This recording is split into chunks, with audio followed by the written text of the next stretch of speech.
Hi guys, எதுக்கு இந்த வீடியோனா, இப்போ இன்னைக்கு வந்துட்டு நான் ஏந்தல நைட்டெல்லாம் தூங்கினேன்.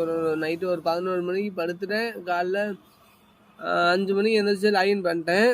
ஆனால் இப்போ வந்துட்டு ஒரு 2 மணிக்கெல்லாம் காலையிலேயே ஒரு 11 மணிக்கு சரியான தூக்கம் வந்துச்சு. ஓட்டிட்டேன். அடுத்து ஒரு அவுட் ஸ்டேஷன் வந்துச்சு. அவுட் ஸ்டேஷனில் சுற்றிட்டு இருக்கும்போது செம்ம தூக்கம். என்னன்னே தெரியல, அவ்வளோ தூக்கம் வருது கைஸ். எனக்கு நான் பண்ணதை நான் சொல்கிறேன். வண்டி ஓட்டும் போது தூக்கம் வராம இருக்கிறதுக்கு ஒரு 2 டிப்ஸ் சொல்றேங்க. ஆளை பார்த்தா டம்மி பீஸா இருக்க, பயங்கரமான ஆளா இருக்கேடா. நம்ம கூட நான் கொஞ்சம் பேசிக்கிட்டே வந்தாங்கன்னா கஸ்டமரு நமக்கு கொஞ்சம் தூக்கம் வராது. அதே மாரி நமக்கு பக்கத்துல தூங்குனாங்கன்னு வைங்களேன், சார் தூங்காதீங்க, நானும் தூங்கிறேன், வண்டி எங்கேயாவது போய் விட்டுருவோம் அப்படின்னு சொல்லிடுங்க.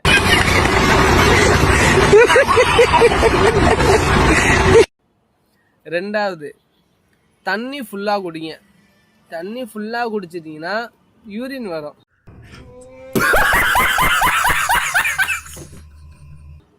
நீங்கள் கஸ்டமருக்கு போய் அங்கே இறக்குற வரைக்கும் அட்டையை பிடிச்சிட்டு போயிட்டீங்கன்னா போதும். அவங்கள இறக்கி விட்டு அதுக்கப்புறம் நீங்கள் யூரினை பாஸ் பண்ணிக்கோங்க. ஸோ இதான் 2 டிப்ஸு. என்னை வச்சு ஒன்றும் காமெடி பண்ணலையே. நெக்ஸ்ட் வீடியோவுக்கு கமெண்டில் போட்டு விடுங்க.